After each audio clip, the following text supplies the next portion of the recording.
PSC ഇൻഫിനിറ്റിലേക്ക് എല്ലാവർക്കും സ്വാഗതം. PSC ഇന്നലെ നടത്തിയ ഒരു പരീക്ഷയുടെ ചോദ്യപേപ്പറാണിത്. നമുക്കൊന്ന് ചെയ്തു നോക്കാം. ഒന്നാമത്തെ ചോദ്യം, ആത്മവിദ്യാസംഘം സ്ഥാപിച്ചതാരാണ്? ആത്മവിദ്യാസംഘം സ്ഥാപിച്ചത് ആരാണ്? ശരിയുത്തരം വാഗ്ഭടാനന്ദൻ. രണ്ടാമത്തെ ചോദ്യം, കൊഴിഞ്ഞ ഇലകൾ ആരുടെ ആത്മകഥയാണ്? ആരുടെ ആത്മകഥയാണ് കൊഴിഞ്ഞ ഇലകൾ? ശരിയുത്തരം ജോസഫ് മുണ്ടശ്ശേരി.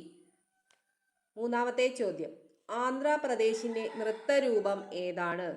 ആന്ധ്രാപ്രദേശിൻ്റെ നൃത്തരൂപമാണ് കുച്ചിപ്പുടി. ശരിയുത്തരം ഓപ്ഷൻ എ കുച്ചിപ്പുടി. നാലാമത്തെ ചോദ്യം, ആദ്യമായി ജ്ഞാനപീഠം അവാർഡ് നേടിയ കേരളീയൻ ആരാണ്? ആദ്യമായി ജ്ഞാനപീഠം അവാർഡ് നേടിയ കേരളീയൻ ആരാണ്? ശരിയുത്തരം option B G Sankara Kurup. G Sankara Kurup. അഞ്ചാമത്തെ ചോദ്യം, തിരുവിതാംകൂറിൽ ആദ്യത്തെ സ്റ്റേറ്റ് ട്രാൻസ്പോർട്ട് സർവീസ് ആരംഭിച്ചതാരാണ്? തിരുവിതാംകൂറിൽ ആദ്യത്തെ സ്റ്റേറ്റ് ട്രാൻസ്പോർട്ട് സർവീസ് ആരംഭിച്ചതാരാണ്? ശരിയുത്തരം option D CP Ramaswamy Iyer. CP Ramaswamy Iyer. ആറാമത്തെ ചോദ്യം, പഴശ്ശിരാജയെ കേരളസിംഹം എന്ന് വിശേഷിപ്പിച്ചതാരാണ്? പഴശ്ശിരാജയെ കേരളസിംഹം എന്ന് വിശേഷിപ്പിച്ചത് ആരാണ്? ശരിയുത്തരം option C Sardar KM Panicker. Sardar KM Panicker.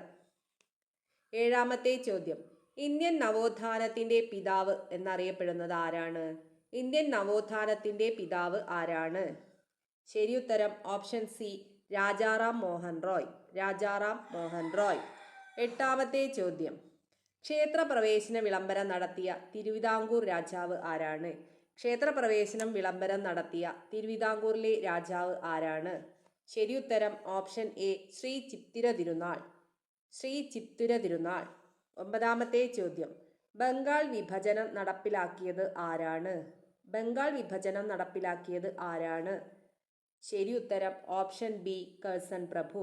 Curzon പ്രഭു. പത്താമത്തെ ചോദ്യം, വിമോചന സമരം നടന്നത് ആരുടെ നേതൃത്വത്തിലായിരുന്നു? വിമോചന സമരം നടന്നത് ആരുടെ നേതൃത്വത്തിലായിരുന്നു? ശരിയുത്തരം ഓപ്ഷൻ ബി മന്നത്ത് പത്മനാഭൻ. മന്നത്ത് പത്മനാഭൻ. 11ാമത്തെ ചോദ്യം, നാഷണൽ ഹെറാൾഡ് എന്ന പത്രത്തിൻ്റെ സ്ഥാപകൻ ആരാണ്? നാഷണൽ ഹെറാൾഡ് എന്ന പത്രത്തിൻ്റെ സ്ഥാപകനാണ് ഓപ്ഷൻ എ ജവഹർലാൽ നെഹ്റു. ജവഹർലാൽ നെഹ്റു ആണ് നാഷണൽ ഹെറാൾഡ് എന്ന പത്രത്തിൻ്റെ സ്ഥാപകൻ. 12ാമത്തെ ചോദ്യം, ഇന്ത്യയുടെ വന്ധ്യവയോധികൻ എന്നറിയപ്പെടുന്നത് ആരാണ്? ഇന്ത്യയുടെ വന്ധ്യവയോധികൻ എന്നറിയപ്പെടുന്നത് ദാദാബായി നവറോജിയാണ്. ദാദാബായി നവറോജി. 13ാമത്തെ ചോദ്യം, ഗാന്ധിജി തൻ്റെ ആത്മകഥ രചിച്ചത് ഏത് ഭാഷയിൽ ആയിരുന്നു? ഗാന്ധിജി തൻ്റെ ആത്മകഥ രചിച്ചത് ഏത് ഭാഷയിൽ ആയിരുന്നു? ശരി ഉത്തരം ഓപ്ഷൻ ബി ഗുജറാത്തി. ഗുജറാത്തി ഭാഷ. 14ാമത്തെ ചോദ്യം, ഗാന്ധിജിയെ രാഷ്ട്രപിതാവ് എന്നാദ്യമായി അഭിസംബോധന ചെയ്തത് ആരായിരുന്നു? ഗാന്ധിജിയെ രാഷ്ട്രപിതാവ് എന്നാദ്യമായി അഭിസംബോധന ചെയ്തത് ആരായിരുന്നു? ശരി ഉത്തരം ഓപ്ഷൻ ബി സുഭാഷ് ചന്ദ്രബോസ്. സുഭാഷ് ചന്ദ്രബോസ്. 15ാമത്തെ ചോദ്യം, കഥകളിയിൽ സ്ത്രീകളെയും മുനിമാരെയും പ്രതിനിധീകരിക്കുന്ന വേഷം ഏതാണ്? കഥകളിയിലെ സ്ത്രീകളെയും മുനിമാരെയും പ്രതിനിധീകരിക്കുന്ന വേഷം ഏതാണ്? ശരിയുത്തരം ഓപ്ഷൻ ഡി മിനുക്ക്. മിനുക്ക്. 16ാമത്തെ ചോദ്യം, 1950 മുതൽ ഭരണഘടനയിലെ സ്വത്തവകാശത്തെ പരിമിതപ്പെടുത്തുവാൻ നിരവധി നിയമങ്ങൾ ഉണ്ടായിട്ടുണ്ട്. 1978 എത്രാമത്തെ ഭരണഘടനാ ഭേദഗതിയിലൂടെയാണ് സ്വത്തവകാശത്തെ മൗലികാവകാശങ്ങളിൽ നിന്നും നീക്കം ചെയ്തത്? ശരി ഉത്തരം ഓപ്ഷൻ എ 44. 44ാം വകുപ്പ് പ്രകാരം 44ാം അനുച്ഛേദം പ്രകാരമാണ് 1978 സ്വത്തവകാശത്തെ മൗലികാവകാശങ്ങളിൽ നിന്നും നീക്കം ചെയ്തത്. 17ാമത്തെ ചോദ്യം, ഭരണഘടനയുടെ നിർദ്ദേശക തത്വങ്ങളെ ലക്ഷ്യങ്ങൾ, നയങ്ങൾ, ന്യായവാദാർഹമല്ലാത്ത അവകാശങ്ങൾ എന്നിങ്ങനെ തരംതിരിക്കാം. താഴെ പറയുന്നവയിൽ നയങ്ങളിൽ ഉൾപ്പെടുന്നത് ഏതാണ്? ശരി ഉത്തരം ഓപ്ഷൻ സി ഏകീകൃത സിവിൽ കോഡ്. 18ാമത്തെ ചോദ്യം, താഴെ പറയുന്നവയിൽ ഭരണഘടനയിലെ മൗലിക കർത്തവ്യങ്ങളിൽ ഉൾപ്പെടാത്തത് ഏതാണ്? അപ്പോൾ ഉൾപ്പെടുന്നതാണ് ശാസ്ത്രീയമായ കാഴ്ചപ്പാടും മാനവികതയും അന്വേഷണത്തിനും പരിഷ്കരണത്തിനും ഉള്ള മനോഭാവം വികസിപ്പിക്കുക. ഇത് മൗലിക കർത്തവ്യങ്ങളിൽ പെടുന്നതാണ്. 6-നും 14-നും ഇടയ്ക്ക് പ്രായമുള്ള തൻ്റെ കുട്ടിക്കോ രക്ഷാബാലകനോ അതത് സംഗതി പോലെ മാതാപിതാക്കളോ രക്ഷാകർത്താവോ വിദ്യാഭ്യാസത്തിനുള്ള അവസരങ്ങൾ ഏർപ്പെടുത്തുക. ഇതും ശരിയാണ്. പൊതുസ്വത്ത് പരിരക്ഷിക്കുകയും ശപഥം ചെയ്ത് അക്രമം ഉപേക്ഷിക്കുകയും ചെയ്യുക. ഇതും ശരിയാണ്. തെറ്റായത് ഓപ്ഷൻ ഡി. പരിസ്ഥിതി സംരക്ഷിക്കുകയും അഭിവൃദ്ധിപ്പെടുത്തുകയും ചെയ്യുവാനും രാജ്യത്തിലെ വനങ്ങളെയും വന്യജീവികളെയും പരിരക്ഷിക്കുവാനും രാഷ്ട്രം യത്നിക്കേണ്ടതാണ്. ഇത് തെറ്റാണ്. 19-ാമത്തെ ചോദ്യം. ഇന്ത്യൻ ഭരണഘടനയുടെ ഹൃദയവും ആത്മാവും എന്ന് ഡോക്ടർ BR അംബേദ്കർ വിശേഷിപ്പിച്ചത് ഭരണഘടനയുടെ ഏതു അവകാശത്തെയാണ്? ശരി ഉത്തരം ഓപ്ഷൻ സി. ഭരണഘടനാ പരിഹാരങ്ങൾക്കുള്ള അവകാശം. 20-ാമത്തെ ചോദ്യം. ഭരണഘടനയിലെ അനുച്ഛേദം 21A ഉറപ്പുവരുത്തുന്നത് താഴെ പറയുന്നവയിൽ ഏതാണ്? ശരി ഉത്തരം ഓപ്ഷൻ ഡി. 6 മുതൽ 14 വയസ്സുവരെയുള്ള എല്ലാ കുട്ടികൾക്കും രാഷ്ട്രം നിയമം വഴി തീരുമാനിക്കുന്ന അങ്ങനെയുള്ള രീതിയിൽ സൗജന്യവും നിർബന്ധിതവുമായ വിദ്യാഭ്യാസത്തിന് വ്യവസ്ഥ ചെയ്യേണ്ടതാണ്. 21-ാമത്തെ ചോദ്യം. ചരിത്രത്തിലെ ഏറ്റവും വലിയ ചൂതാട്ടമായി ഒരു ഇന്ത്യൻ പത്രാധിപർ വിശേഷിപ്പിച്ചത് എന്തിനെയായിരുന്നു? ശരി ഉത്തരം ഓപ്ഷൻ എ. പ്രായപൂർത്തി വോട്ടവകാശത്തിന്റെ അടിസ്ഥാനത്തിൽ നടന്ന ഇന്ത്യയിലെ ആദ്യ പൊതു തെരഞ്ഞെടുപ്പ്. 22-ാമത്തെ ചോദ്യം. നാളെ നമ്മൾ ബ്രിട്ടീഷ് അധിനിവേശത്തിന്റെ അടിമത്തത്തിൽ നിന്നും മോചിതരാവും. പക്ഷേ ഈ അർദ്ധരാത്രിയിൽ ഇന്ത്യ വിഭജിക്കപ്പെടും. അതുകൊണ്ട് നാളത്തെ ദിവസം ആഹ്ലാദത്തിന്റെ എന്നതുപോലെ കഠിനമായ ദുഃഖത്തിൻ്റെതുമാണ്. ഈ പ്രസ്താവന ആരുടേതാണ്? ശരി ഉത്തരം ഓപ്ഷൻ സി. മഹാത്മാഗാന്ധി. 23-ാമത്തെ ചോദ്യം. സ്വതന്ത്ര ഇന്ത്യയിലെ ആദ്യത്തെ വിദ്യാഭ്യാസ മന്ത്രി ആരാണ്? ശരി ഉത്തരം ഓപ്ഷൻ സി. മൗലാന അബ്ദുൽ കലാം ആസാദ്. സ്വതന്ത്ര ഇന്ത്യയിലെ ആദ്യത്തെ വിദ്യാഭ്യാസ മന്ത്രിയാണ് മൗലാന അബ്ദുൽ കലാം ആസാദ്. 24-ാമത്തെ ചോദ്യം. 1-ാം പഞ്ചവത്സര പദ്ധതി തയ്യാറാക്കുന്നതിൽ പ്രധാന പങ്ക് വഹിച്ച സാമ്പത്തിക വിദഗ്ധൻ ആരാണ്? ശരി ഉത്തരം ഓപ്ഷൻ ഡി. KN രാജ്. 25-ാമത്തെ ചോദ്യം. അട്ടർലി ബട്ടർലി ഡെലീഷ്യസ് എന്ന പരസ്യഗാനവും വെണ്ണ പുരട്ടിയ പൊരിച്ച റൊട്ടി പിടിച്ചു നിൽക്കുന്ന വാത്സല്യം തോന്നുന്ന ഒരു കൊച്ചു പെൺകുട്ടിയുടെ ചിത്രവും ബന്ധപ്പെട്ടിരിക്കുന്നത് താഴെ പറയുന്നവയിൽ ഏതാണ്? ശരി ഉത്തരം ഓപ്ഷൻ സി. അമുൽ. 26-ാമത്തെ ചോദ്യം. ലോകരാജ്യങ്ങളിൽ വലിപ്പത്തിൽ ഇന്ത്യയുടെ സ്ഥാനം എത്രയാണ്? ലോകരാജ്യങ്ങളിൽ വലിപ്പത്തിൽ ഇന്ത്യയുടെ സ്ഥാനം എത്രയാണ്? Option C. 7. 27-ാമത്തെ ചോദ്യം. ഇന്ത്യയുടെ വടക്കു പടിഞ്ഞാറായി സ്ഥിതി ചെയ്യുന്ന മരുഭൂമി ഏതാണ്? ഇന്ത്യയുടെ വടക്കു പടിഞ്ഞാറായി സ്ഥിതി ചെയ്യുന്ന മരുഭൂമി ഏതാണ്? ശരി ഉത്തരം ഓപ്ഷൻ ബി. ഥാർ മരുഭൂമി. 28-ാമത്തെ ചോദ്യം.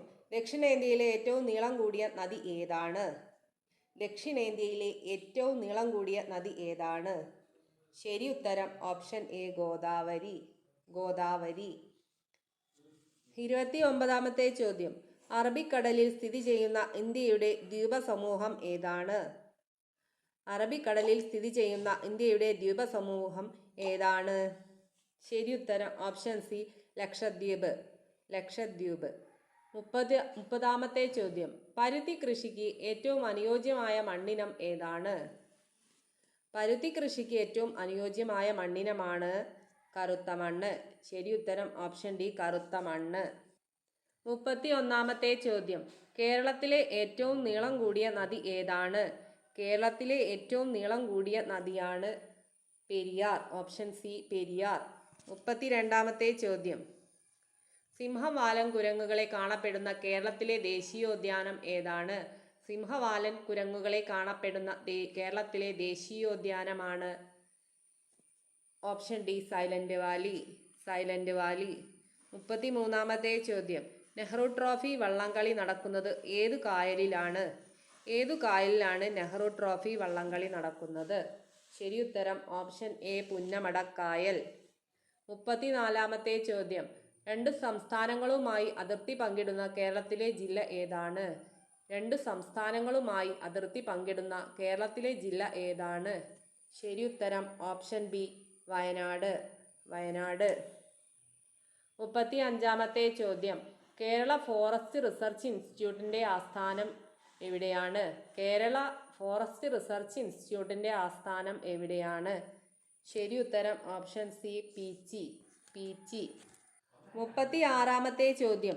കേരളത്തിലെ ഉയരം കൂടിയ കൊടുമുടി ഏതാണ്? കേരളത്തിലെ ഉയരം കൂടിയ കൊടുമുടി ഏതാണ്? ശരി ഉത്തരം ഓപ്ഷൻ ഡി ആനമുടി. 37-ാമത്തെ ചോദ്യം. കേരളത്തിൽ കാറ്റിലൂടെ വൈദ്യുതി ഉൽപ്പാദിപ്പിക്കുന്ന ഏറ്റവും വലിയ കാറ്റാടിപ്പാടം സ്ഥിതി ചെയ്യുന്നത് എവിടെയാണ്? കേരളത്തിലെ കാറ്റിലൂടെ വൈദ്യുതി ഉൽപ്പാദിപ്പിക്കുന്ന ഏറ്റവും വലിയ കാറ്റാടിപ്പാടം സ്ഥിതി ചെയ്യുന്നത് എവിടെയാണ്?